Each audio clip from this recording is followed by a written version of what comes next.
Hello friends, good evening. Welcome back to my channel daily updates with Krishna Sharma. कल हमने questions किए थे 556 तक। अब हम आगे चलते हैं, 557 से स्टार्ट करते हैं। ओके, चलो आप भी थोड़ा रिवीजन किया होगा आप लोगों ने और बताना, ठीक है। चलिए स्टार्ट करते हैं। Right to freedom of religion can not be restricted on the ground of. Right to freedom of religion can not be restricted on the ground of. तो public order, security of state, health, morality. तो इसका answer क्या होगा? Public order, security of state का answer होगा B. Okay, next question. That no person accused of an offence shall be compiled to be a witness against himself. ये आपने पढ़ा होगा आर्टिकल 20 की सीरीज में। No person accused of an offense shall be compelled to be witness against himself, है ना। देखिए बताइए क्या है। Directive principal which the state should apply while enacting criminal laws. Human right under the Universal Declaration of Human Right to which India is a party.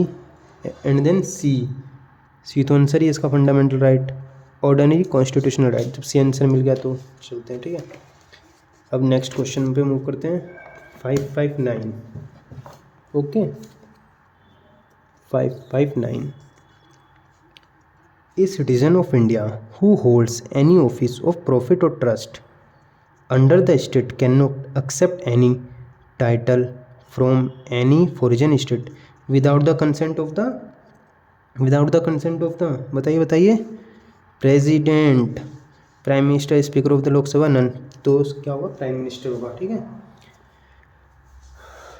Equality of opportunity in matters of a public employment is mentioned in which of the following articles.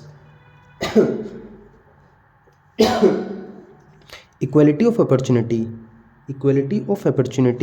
In matters of public employment is mentioned in which of the article. Article 14 नहीं, 15 नहीं, none तो कुछ है ही नहीं, बचा क्या? Article 16। Okay, the object of the directive principle of a state policy aims to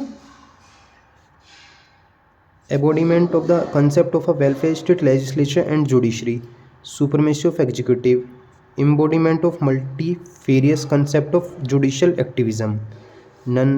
अगर इनमें से कोई नहीं है तो नन टिक करेंगे, बाकी अगर है तो ऑप्शन टिक करेंगे। तो क्या होगा इसमें होगा ए, embodiment of the concept of a welfare state, legislature and judiciary, ठीक है। Next question.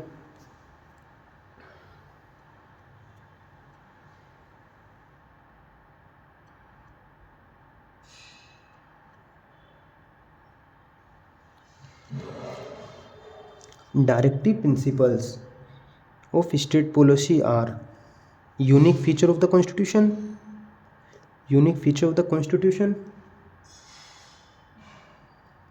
actual feature of the constitution, a novel feature of the constitution, या all। अगर इनमें से सब है तो all करेंगे, अगर एक है तो एक करेंगे, ठीक है। a novel feature of the constitution, ठीक है। Directive principle of state policy are a novel feature of the constitution, okay. Next question. Fundamental duties have been added in the constitution by 42nd amendment, ठीक है। Act इसमें committee पूछी कि accordings with the recommendation of, किस committee का recommendation था जब भी fundamental duties have been added in the constitution. Fundamental duties have been,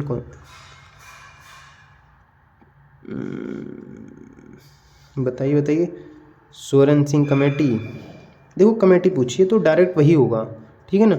जैसे आर्टिकल हो गए या पर्टिकुलर वर्ड से जैसे पूछे जाते हैं ना, जैसे आर्टिकल पूछा है, इसमें कमेटी का पूछा है, या अमेंडमेंट पूछे, किस अमेंडमेंट में ईयर पूछा है, तो डायरेक्ट ईयर पे करो, फिर उसमें ऑप्शन हमको पढ़ने की जरूरत ही नहीं पड़ेगी, ठीक है ना। हाँ, तो अब नेक्स्ट क्वेश्चन पे चलते हैं। तो फंडामेंटल ड्यूटीज क्या है? सोरेन सिंह कमेटी, ठीक है। Next question. Respect of the national flag and national anthem is, बताइए क्या है? Fundamental duty of every citizen. Fundamental duties कितनी है 11, ठीक है। पार्ट 4, ठीक है, पार्ट 4 फंडामेंटल ड्यूटीज़। पहली ड्यूटी है जिसमें हमको क्या बताता है, respect of national flag and national anthem, ठीक है। Next question, ownership consist of material object, personal right, right in RAM या राइट इन पर्सोनम। बताओ ओनरशिप क्या करता है, राइट इन रैम, ठीक है। देखो इसमें डायरेक्ट पूछा है ये लोग, ये चीज़ ओनरशिप किस कंसिस्ट करती है, write in RAM. Next question, थोड़ा इसको मूव करेंगे ऊपर को, ठीक है। नेक्स्ट क्वेश्चन है, the rights of the owner are, the rights of the owner are, बताइए क्या क्या है, इनडेटर्मिनेट या डेटर्मिनेट या रेजिडरी, इनडेटर्मिनेट एंड रेजिडरी या बोथ, है ना। इसमें दोनों दे रखे हैं, इनमें सिंगल पूछ रखा है, बताइए क्या है। The rights of the owner are, the rights of the owner are, तो इसमें क्या होगा, इनडिटर्मिनेट। ओके, थोड़ा थोड़ा आप भी दिमाग लगाइए भाई, ठीक है। नेक्स्ट क्वेश्चन में मूव करते हैं, राइट टू लाइफ इमेनेट्स फ्रॉम, देखो इसमें डायरेक्ट आर्टिकल पूछे, राइट टू लाइफ। अब इसमें दिख गया होगा आपको, डायरेक्ट आर्टिकल टिक करते हैं, जिसमें आर्टिकल पूछे ना, डायरेक्ट आर्टिकल पूछे हैं, वर्ड्स पूछे हैं, ठीक है। यहाँ पे जैसे कमेटी का नाम पूछा था, ठीक है, तो यहाँ पे डायरेक्ट ऑप्शन टिक करेंगे, टाइम वेस्ट नहीं करना है हमको पेपर में, ठीक है। And fundamental duties of citizens, बताइए, ये देखिए, are content in part 4A of the constitution. बताया था ना यहाँ पे फंडामेंटल ड्यूटीज़ कहाँ पे हैं, यहाँ पे पार्ट 4A है ना, बस इसका ये आंसर है बी, तुरंत टिक करो। नेक्स्ट क्वेश्चन पे चलो, द लीगल पावर और position of the president of India, the legal power और position of the president of India, तो क्या होगा, the same as crown in the English constitution, like the president of America, like the administrative of Sikkim, नहीं, इन सब में तो अलग ही है, मतलब 69 का ए, ठीक है।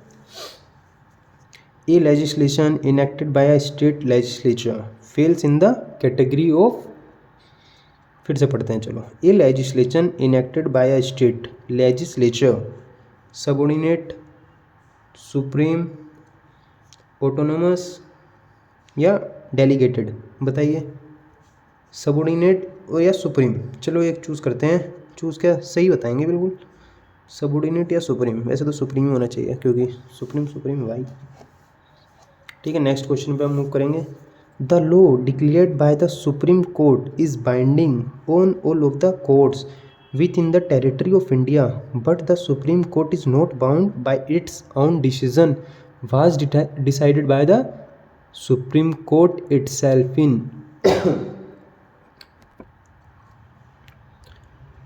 now repeat the question, the law declared by the Supreme Court is binding on all of the courts within the territory of India, but the Supreme Court is not by its own decision was decided by the Supreme Court itself in, बताइए। जो आप case सोच रहे हैं वो नहीं है, वो तो बहुत फेमस केस है एकदम, बेंगोल इम्यूनिटी। देखो केस पूछा तो डायरेक्ट केस बताओ जो जजमेंट से रिलेट करता है, ठीक है। बाकी तो ये तो आपको पता ही है, केशवनंदा भारती सबसे ज़्यादा फेमस। 72 पे मूव करते हैं, the power of judicial review in India is possessed by, the power of judicial review, the power of judicial review in India is possessed by, बताइए, supreme court as well as high court, B, जिसमें direct पूछ रखे ना, direct बताइए, ठीक है, फटाफट, क्योंकि टाइम वेस्ट होता है। अगर हमको जैसे लंबे ऑप्शन हैं, क्वेश्चन थोड़ा लेंथी है, उसमें तो सारे ऑप्शन पढ़िए। बाकी जिसमें आर्टिकल पूछा है, कमेटीज़ के नाम पूछे हैं, अमेंडमेंट पूछी है, एंड ईयर पूछे हैं, आर्टिकल्स पूछे हैं, उसमें डायरेक्ट क्वेश्चन पढ़िए एंड डायरेक्ट ऑप्शन देखिए, जिसमें है तुरंत है उस पर टिक करिए and move to next question, ठीक है।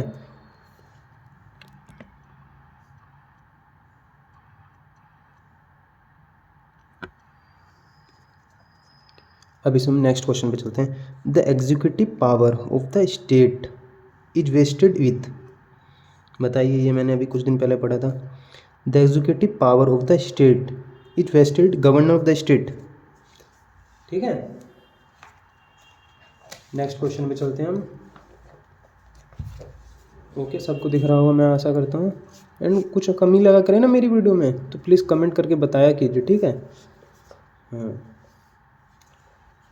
74 स्टार्ट करते हैं। विच one of the following proposition is correct description of the powers of the president of India under article 356 of the constitution. Which one of the following propositions is correct, मतलब ये जो दिए गए हैं मेरे को प्रोपोजिशन ऑप्शंस, इनमें से कौन सा करेक्टेड है। Power of the president of India under article 356 of the constitution, पढ़िए सब। If the chief minister in spite of the commanding the confidence of the legislative assembly can not run his government in accordance with the constitution, the president can proclaim emergency. If the law and order in a state completely breaks down, the president can proclaim emergency. The state president can refer the matter to the Supreme Court for advice and act in accordance with such advice. The president cannot make a proclamation of emergency if the governor refuses, ठीक है, to make a report.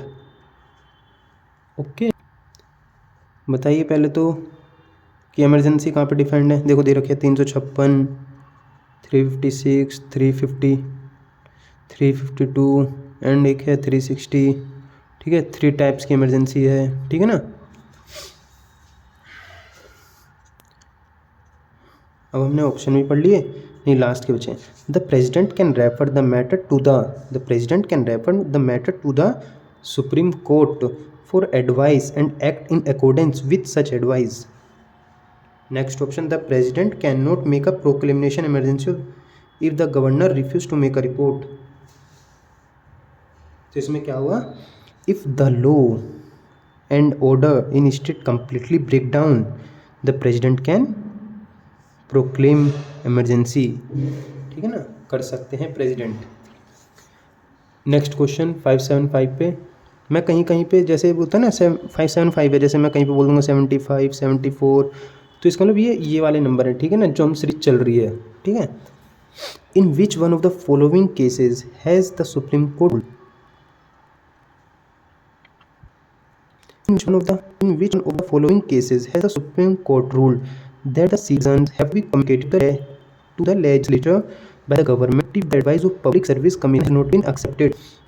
तो इसमें देखो case direct, वैसे तो मैंने पढ़ रहा है ये, है ना, और इसमें मेरे को पता भी लग गया कौन सा है, जयशंकर परिषद बिहार है, जहाँ तक क्या सही होगा, मैं रिवाइज कर रहा था अपने नोट्स, उसमें था ये, है ना, जयशंकर परिषद ऑफ बिहार। नेक्स्ट क्वेश्चन पे मूव करते हैं। हमको आंसर पता है, मैं बार बार बता रहा हूँ, आंसर पता है, डायरेक्ट टिक करिए, डायरेक्ट नेक्स्ट क्वेश्चन पे पढ़िए, क्योंकि टाइम वेस्ट करने से कुछ फायदा नहीं होगा पेपर में। The power of the president of India to issue an ordinance is a, ये देखिए इसमें क्या पूछा है, एग्जीक्यूटिव, लेजिस्लेटिव, कॉन्स्टिट्यूट। अगर कुछ नहीं तो ना बाकी बताइए, मैं तो टिक कर देता हूँ तुरंत, लेजिस्लेटिव पावर। देखिए, गिव करेक्ट रेस्पॉन्स, जो इसमें करेक्ट है वो बताना है, नन, अगर कोई करेक्ट नहीं है तो नन बताना है। बताइए कौन सा होगा करेक्ट। सब पढ़ते हैं। The president of India is the real head of the union, बताइए the president of India is merely a nominal head of the union, the president of India is a constitutional head of the union. B, the president of India is a merely a nominal head of the union. Okay, next question पे move करते हैं। A person who hold और who has held office as president shall not be eligible for re-election, be eligible for re-election as president, be eligible for re-election as president after a gap of 1 term, या none। अगर कुछ नहीं है तो none, अगर है तो टिक बताइए, ठीक है, क्योंकि एलिजिबल तो रहता है। B eligible for re-election as a president, वह प्रेजिडेंट रहते रहते भी दोबारा इलेक्शन लड़ते हैं ना, कि हमको दोबारा से प्रेजिडेंट बनना है, जैसे प्रणब मुखर्जी थे, ठीक है ना, दो एक साथ प्रेजिडेंट रहे हैं। फिर उनके बाद आए रामनाथ कोविंद, अब द्रौपदी मुर्मू, ठीक है, द्रौपदी मुर्मू, ठीक है। नेक्स्ट क्वेश्चन, 5, 7, 9 पे मूव करते हैं हम, ये इसमें आ नहीं रहा है अभी। 5, 7, 9 ये इमरजेंसी के आर्टिकल लिखे हैं, कृपया करके कंफ्यूज ना होइए, इमरजेंसी आर्टिकल्स, ठीक है। 5, 7, 9 the governor is free to resign from his office by giving resignation but he can be removed from the office। बताइए इसका आंसर आप पहला ऑप्शन पढ़ेंगे और पहला ही तुरंत मिल जाएगा, by president at his pleasure, ठीक है। Which one of the following statement is correct, कौन सी स्टेटमेंट सही है in respect of state power of reservation in admission to educational institution, बताइए। Caste can be the sole श्रेयशन, नहीं। Poverty can be the sole, नहीं। Both caste and poverty are relevant criteria. Residence in rural areas and lack of educational facilities can be the exclusive criteria, no. Both caste and poverty are relevant criteria, तो इसमें क्या होगा, seize, ठीक है। आज हमने approx 20 question किए हैं, इनको आप रिवाइज कीजिएगा, ठीक है। और ज़्यादा से ज़्यादा क्वेश्चन टिक करेंगे अब, है ना, क्योंकि अब धीमे धीमे चल रहे थे, अब तेज तेज चलेंगे थोड़ा, है ना।